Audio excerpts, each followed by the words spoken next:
नमस्कार, मेरा नाम है अतुल भदौरिया और मैं आप सबका फिर से स्वागत करता हूं अपने चैनल ट्रेड ट्रेजर में। तो पिछले वीडियो में हमने बात करी थी रूल ऑफ एवरेज के बारे में।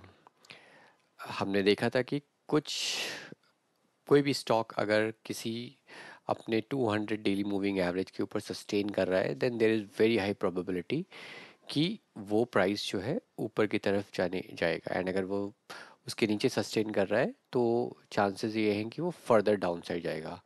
इसको एक छोटे से एग्जाम्पल के साइड समझने की कोशिश करेंगे। फॉर एग्जाम्पल एक स्टूडेंट है जो कि जिसमें एक एवरेज है कि अगर वो ऑन एन एवरेज 1 साल तक लगातार एक घंटे डेली पढ़ेगा। एवरेज हमारा 1 घंटे है, तो 1 घंटे के ऊपर अगर पढ़ता है तो there is very high probability कि वो अपने एग्जाम्स में अच्छा करेगा, अच्छे मार्क्स स्कोर करेगा। ये हमारा रूल ऑफ एवरेज एक सिंपल एग्जाम्पल से अगर हम समझे। और अगर वो 1 घंटे से नीचे पढ़ रहा है तो इस बात की प्रोबेबिलिटी बहुत हाई है कि हो सकता है वो फेल हो जाए या उसके नंबर अच्छे नहीं आए। Same applied to the charts and same applied to equity. तो वही हमने समझा था, इसको एक छोटे से एग्जांपल्स के साथ में हम ने वैसे लास्ट वीडियोस में देखा, तो आप चैनल पर जाकर के देख सकते हैं कि रूल ऑफ एवरेज किस तरीके से काम करता है, 200 डीएमए किस तरीके से काम कर रहा है। आज हम लोग उसी रूल को थोड़ा सा एक्सटेंड करने वाले हैं और उस रूल में हम एक थोड़ा सा अमेंडमेंट करेंगे। उसको हम बोलेंगे आज रूल ऑफ कंसोलिडेशन। नाउ अब ये रूल ऑफ कंसोलिडेशन का क्या मतलब है, तो आप इस बात को इस तरीके ओके हम चार्ट्स पर चलते हैं एंड उसके बाद हम देखते हैं कि किस तरीके से ये रूल ऑफ कंसोलिडेशन क्या होता है और किस तरीके से काम करता है। ठीक है, so let's just move to the charts.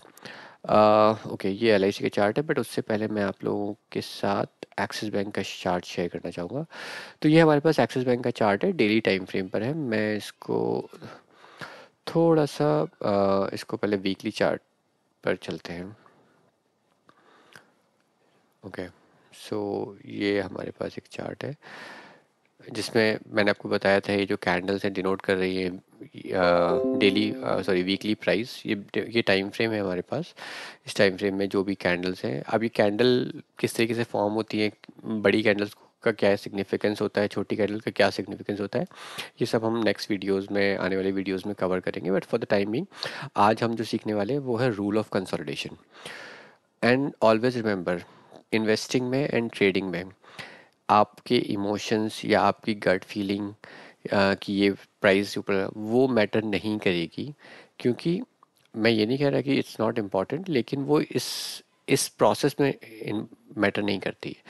यहाँ पर सिर्फ चार्ट्स पर जो विजिबल है वही मैटर करता है। और यही चीज़ हमको सीखनी है कि इस चार्ट पर करेक्ट करेक्ट जो डिस्क्रिप्शन है या जो करेक्ट बिहेवियर है वो क्या है। That is what we are trying to learn hair.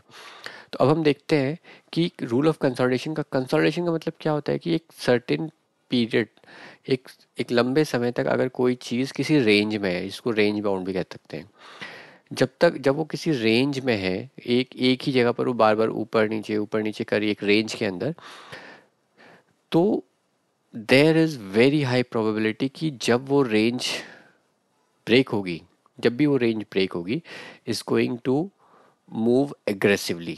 बहुत तेज़ उसमें मूवमेंट आएगा और इसी को हम मोमेंटम भी कहते हैं। कई लोग मोमेंटम ट्रेडिंग की बात करते हैं या या और भी कई तरीके के नाम होते हैं। हम लोग नाम पर ज़्यादा नहीं जाएंगे। मेन चीज़ हमें ये जो समझनी है वो ये है कि फॉर एग्ज़ाम्पल ये एक, अगर आप देखें, एक छोटी सी रेंज है। अगर आप देखें कि इस प्राइस रेंज के अंदर ये डेली चार्ट है, मतलब इतने दिनों तक जो भी एक्सिस बैंक का प्राइस है वो लगभग लगभग कितना है, ये 1230 के आसपास से लेके हम इसको यहाँ माने तो 1160, तो मतलब ये करीब 40 70 पॉइंट के आसपास की इस रेंज में कब से रहा, ये लगभग लगभग अप्रैल से लेके जुलाई। तो अप्रैल मई जून जुलाई, ऑलमोस्ट 4 मंथ्स, हम राउंड अबाउट इसको 3 साढ़े 3 महीने मान लेते हैं। तो ऑलमोस्ट 4 महीने जब ये रहने के बाद फिर इसमें एक डिप मारा एंड कंसिस्टेंटली एक डिप मार के फिर एक नीचे आया। अब ये डिप इसमें बहुत एग्रेसिव नहीं थी, बट फिर भी इसने कंसिस्टेंटली पूरी रेंज तोड़ दी। आप ये देखिए कि यहाँ पर जब इसने जैसे ही ये रेंज को ब्रेक किया और ये नीचे की तरफ आया और पूरा 100 100-150 पॉइंट का जो है इसने एक डाउन लगा दिया। तो इस रेंज को ब्रेक करते ही, तो ये एक बड़ा मूवमेंट है। अब ये बड़ा मूवमेंट कब आया? इसी तरीके से अब हम इसमें अपसाइड मूवमेंट देखते हैं। तो अपसाइड मूवमेंट के लिए क्या है कि अगर हम इसको छोड़ते हैं इस वाली जोन को, एक नया यहाँ पर भी अगर हम देखें ये तो एक थोड़ी बड़ी रेंज है, इसको हम यहाँ पर देखते हैं। ये देखिए, ये एक रेंज है, एक छोटी सी रेंज है। इस रेंज को में ये कंसिस्टेंटली बहुत टाइम तक सस्टेन किया। सस्टेन करने के बाद जैसे ही इस रेंज से बाहर निकलता, तो ये ऊपर की, मतलब रेंज से बाहर निकल के ऊपर की तरफ मूवमेंट देता गया कंसिस्टेंटली, लगातार लगातार। ये तो ये होता है मोमेंटम। और ये मोमेंटम कब आता है? ये मोमेंटम हमेशा तभी आएगा जब उससे पहले हमारे पास एक एक एक सॉलिड, एक वैलिड रेंज है, एक वैलिड एरिया है जहाँ पर कि प्राइस कंसोलिडेट कर रहा है। ये समझना बहुत ज़रूरी है। इसी तरीके से मैं एक चार्ट और एग्जांपल के लिए ये लेता हूँ, रिलायंस का है, which is very interesting. And इसमें मैंने ट्रेड भी लिया था। I made decent profit, I would say. So ये हम एक चार्ट लेते हैं फॉर एग्जांपल। इसमें अब देखिए, आप थोड़ा सा इसको वीकली चार्ट पर चलते हैं, जहाँ पर पिक्चर थोड़ी सी क्लियर होगी। अगर अब आप देखिए अगेन, ये रिलायंस के और भी हम इसमें कंसोलिडेशंस चल रही है या जो भी इस तरीके से है। तो अब ये देखिए, ये एक रेंज थी। रेंज के बाद यहाँ पर ये ऊपर की तरफ भागा, ब्रेकआउट, फिर से एक रेंज बनाई, फिर एक रेंज तोड़ के मूवमेंट फास्ट की तरह, फिर यहाँ पर एक रेंज बनाया, रेंज के बाद फिर से मूवमेंट बनाया। अब ये फिर से एक रेंज बना रहा है। तो इसको थोड़ा सा डेली चार्ट पे चलते हैं तो थोड़ा सा बेटर क्लियर होगा। ये देखिए, अब इसने क्या किया, सॉरी, इसको यहाँ पे जूम कर रहने देते हैं। ये देखिए, फिर से अब एक रेंज बनाई है ये। पहले यहाँ पे एक छोटी सी रेंज बनाया, ठीक है। अगर हम इस ये एक छोटी सी रेंज बनाया, तो यहाँ से इसके बाद इसको ब्रेक दे गया ऊपर की तरफ। फिर नीचे की तरफ एक रेंज बनाया, बट इसको अगर मोटा मोटी हम ऐसे देखते हैं, कंट्रोल Z, ओके, ये वाली एक रेंज लेते हैं, ठीक है। ये एक रेंज एरिया अगर हम ले लेते हैं इसके अराउंड यहाँ पर कहीं, तो अब देखिए कि पहले एक इतना बड़ी रेंज बना के यहाँ से फिर से एक रेंज बना के, अब ये यहाँ से फिर से मोमेंटम देना शुरू किया है।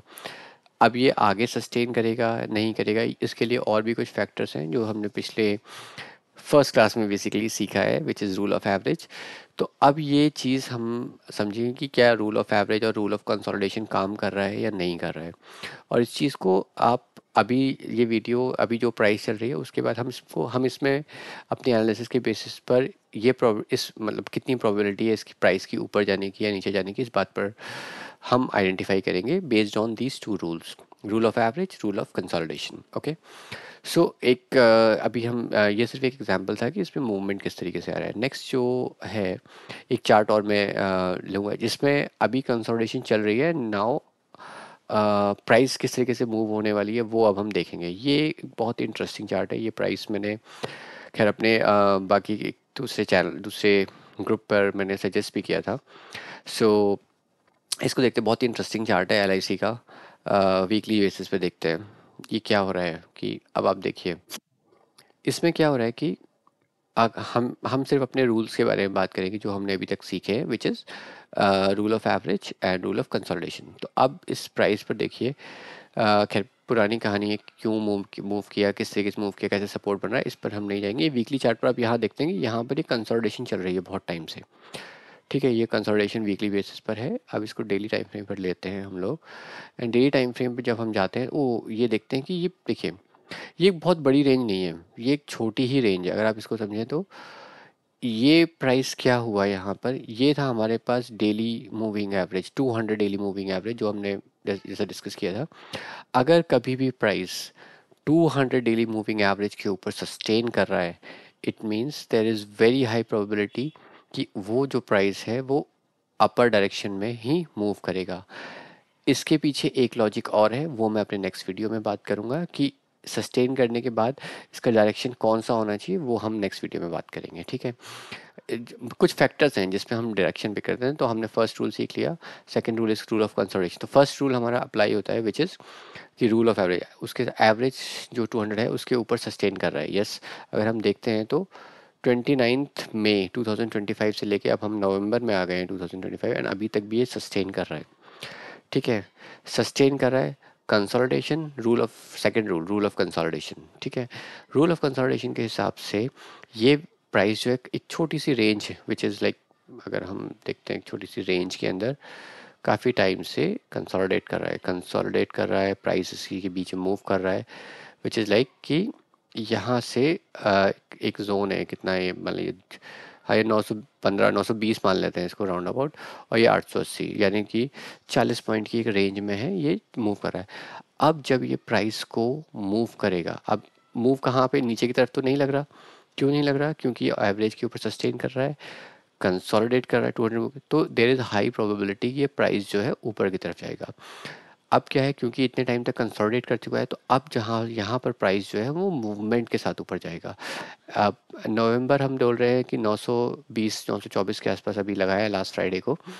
तो अब ये प्राइस जो है ऑलमोस्ट कम से कम अगले इसी नवंबर के महीने में मैं सोच रहा हूँ, या may be start of December, somewhere mid December, 1000 point तो इट शुड ईजिली टच। क्योंकि अब क्या है, कंसोलिडेशन ब्रेक हो रही है, इस रेंज के ऊपर, इस रेंज से बाहर निकलने की कोशिश कर रहा है। ठीक है, अब ये चीज़ जो है ये सर्टेन है, तो अगर किसी को कोई अपना पोर्टफोलियो बिल्डअप करना चाह रहा है, तो this is one of the good stock. अच्छे लार्ज कैप उसमें है, अच्छा इसका बेस है, एक सॉलिड गवर्नमेंट बेस्ड एक वो है, तो एक अच्छा स्टॉक है। और सिर्फ अच्छा, खैर हमें किसी की स्टॉक को पसंद इस बेसिस पे नहीं करना क्योंकि मुझे पसंद है ये कंपनी है, ये नहीं। हमारे लिए क्या बेनिफिशियल है, क्या चार्ट इस बात को डिनोट कर रहा है कि ये प्राइस मूव करेगा अपसाइड या डाउनसाइड? अभी जो रूल, हमने जो दो रूल सीखे हैं उसके हिसाब से, rule of average, rule of consolidation, दोनों के हिसाब से ये रूल सेट करता है। इसलिए ये एक बहुत अच्छी रिकमेंडेशन है कि अगले और शॉर्ट टर्म में this price is definitely going to move above 1000। And और अगर हम थोड़ा सा और हायर, थोड़े से टाइम और अगर हम देते हैं इसको, तो वीकली टाइम जोन में यहाँ से कम 1000 तो कहीं नहीं गया, 1000 तो आराम से जाएगा, बट अपर प्राइस जो है, मैं अगर इसकी बात करूँ तो 1100 के आसपास, 1083, जो कि शायद जनवरी तक ले लेगा। एक छोटा सा ये है, थोड़ा बड़े से एक छोटा सा प्राइस है सुजलॉन का। अगेन, अब ये ये सुजलॉन का जो चार्ट है, इसको हम देखते हैं, ये क्यों मैंने डिस्कस किया है, इसको क्यों मैंने कंसिडर किया है। अब ये देखिए, ये मंथली चार्ट पे चलता है इसका, ये फिबोनाची हटा के, and then we will, Fibonacci को रहने देते हैं, ये बाद में, फिबोनाची हम बाद में सीखेंगे। ओके ओके ओके, चलिए छोड़िए हम चार्ट्स का कलर छोड़ते हैं इसको, इसलिए। अब ये देखिए यहाँ पर इसमें क्या हो रहा है। अब ये इसमें भी कंसोलिडेशन रेंज बन रही है। अगर आप देखिए, ये सुजलॉन का चार्ट है, छोटा सा चार्ट है। इसमें क्या हुआ, डेली मूविंग एवरेज की जो 200 की जो लाइन है, इसके नीचे गया, इसके ऊपर जा रहा, सस्टेन करा, सस्टेन करके ज़्यादा दिनों तक सस्टेन नहीं कर पाया, फिर नीचे आया, फिर नीचे करके अब ये फिर से यहाँ पर है। तो अभी क्या है कि अगर आप इसको मोमेंटम की तरह देखोगे, तो अभी आपका कंफर्म नहीं हुआ है, रूल ऑफ कंसोलिडेशन के हिसाब से रेंज बना रहा है, लेकिन अभी हमारे पास ये डायरेक्शन कंफर्म नहीं हो पाया है कि whether it is going to move up और मूव डाउन, क्योंकि ये डेली मूविंग एवरेज के पास आसपास ही घूम रहा है। जब ये कुछ टाइम तक चांसेस हैं, क्योंकि ब्रेकडाउन फेलियर टाइप है, इसको कहते हैं ब्रेकडाउन फेलियर। इसके बारे में हम बहुत ज़्यादा डिटेल में बात करेंगे, क्या होता है ब्रेकडाउन फेलियर, ब्रेकआउट सक्सेसफुल क्या होता है। ये बहुत इंपॉर्टेंट फैक्टर्स हैं, इंपॉर्टेंट चीज़ें हैं, जिसके बारे में हम समझेंगे, विद एग्जांपल समझेंगे, रियल चार्ट्स पर और रियल प्राइस वैल्यू के साथ में हम इसको समझेंगे। तो इसके साथ अभी हम इसमें क्या करेंगे, वेट करेंगे। वेट किस चीज़ का, कि या तो ये इसके इस प्राइस 200 मूविंग एवरेज के नीचे कुछ टाइम तक सस्टेन करे, या इसके ऊपर सस्टेन करे। उसके बेसिस पर हम अपना डिसीजन लेंगे कि whether we should buy this stock और we should sell this stock. I think we know कि इसमें आप बाय और सेल कर सकते हैं। ठीक है, सो आज के लिए आई थिंक ये वाली एक चीज़ इतनी हो गई। थोड़ा सा एक चीज़ सपोर्ट के बारे में मैं बात करना चाहूँगा, क्योंकि टेक्निकल, देखिए आप बहुत सारे लोग टेक्निकल एनालिसिस के बारे में बात करेंगे, आपने बहुत बार सुना भी होगा, आपने सीखी भी होगी, समझी भी होगी। देखिए, टेक्निकल एनालिसिस के बारे में मैं सिर्फ एक बात कहना चाहूँगा, इसको बहुत ज़्यादा आपको एक एक पैटर्न को याद करने की ज़रूरत नहीं है, एक एक चीज़ को नहीं। टेक्निकल एनालिसिस में आपको सिर्फ इतनी चीज़ समझनी है कि चेक, ये जो चार्ट्स होते हैं, this is technical, this is just the डेनो, एक एक रिप्रेजेंटेशन है ह्यूमन इमोशंस का, कि और ये सही रिप्रेजेंटेशन है कि इसमें हमारे पास दो दो ही इमोशंस हैं। एक एक सोचता है कि मुझे अभी बाय करना चाहिए, एक इमोशन सोचता है कि मुझे सेल करना चाहिए। हमेशा इस मार्केट में यही फाइट चलती रहेगी, एंड चार्ट्स जो है वो इस चीज़ का सबसे सही रिप्रेजेंटेशन है। एंड चार्ट्स को रीड करना, चार्ट्स को सिर्फ खाली ऐसा नहीं कि देख करके समझना फटाफट डिसीजन लेना, नहीं, चार्ट्स को रीड करके सही तरीके से डिटरमाइन करना कि क्या डायरेक्शन होना चाहिए, यही हमारी इस लर्निंग का मेन फोकस है, यही हमारे इस चैनल का मेन फोकस है। और आप लोगों की हेल्प कर पाना कि आप सही तरीके से अपना पोर्टफोलियो बिल्ड कर पाएँ, सही तरीके से सीख पाएँ। किसी भी ऐसे ही कहीं से भी कोई भी चीज़ सुन के अपना डिसीजन ना लें, खुद से पढ़कर, सोचकर, समझकर डिसीजंस लें, एंड एक अपना अच्छा पोर्टफोलियो बिल्डअप करें, एक फाइनेंशियल ग्रोथ की के रास्ते पर आप चल पाएँ, यही हमारा ऑब्जेक्टिव है। ज़्यादा इस वीडियो में हम और फर्दर कमेंट नहीं डिस्कशन करेंगे। अब हम मैं आपसे सिर्फ यही कहना चाहूँगा कि आपके जो भी अगर और भी कुछ टॉपिक्स हैं या किसी पर्टिकुलर स्टॉक्स की आप एनालिसिस देखना चाहते हो या समझना चाहते हो, तो आप कमेंट्स पर आप हमें अपने कमेंट्स भेज सकते हैं। उसकी बेसिस पर मैं कोशिश करूँगा कि उन टॉपिक्स को, उन स्टॉक्स के बारे में मैं अपनी फर्दर एनालिसिस आप लोगों को प्रोवाइड कर पाऊँ। और बस आई थिंक ठीक है। इसके साथ ही मैं आप सबको थैंक यू बोलना चाहता हूँ। आप सभी लोग स्वस्थ रहें, खुश रहें। बहुत बहुत धन्यवाद। Thank you.